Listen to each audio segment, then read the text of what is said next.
Lui aussi veut participer à la guerre. Son surnom, le loup-garou.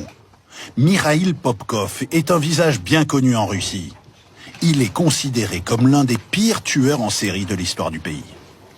Rien qui n'empêche pour autant la télévision d'État d'aller l'interviewer dans sa cellule. Je souhaite rejoindre l'armée. Je pense que mes compétences militaires sont assez demandées en ce moment. Sans plaisanter, cet ancien policier croit pouvoir se rendre utile. À son actif, pendant 20 ans, ce prédateur a enlevé et assassiné pas moins de 78 femmes. C'était dans la région d'Irkoutsk, en Sibérie. Lorsqu'il est arrêté en 2015, Popkov explique qu'il emmenait ses victimes, promeneuses isolées ou prostituées, dans les bois pour les tuer ou les mutiler. Et c'est cet homme qui propose aujourd'hui ses services pour aller combattre en Ukraine.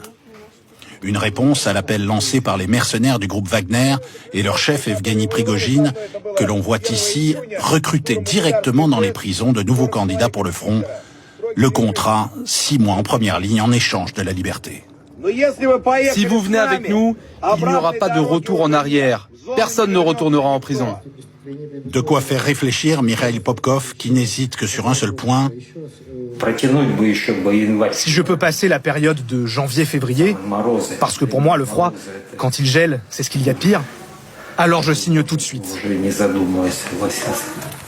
On ne sait pas encore si le groupe Wagner acceptera cette candidature particulière au sein de ses troupes, qui serait d'ores et déjà composée en majorité de criminels.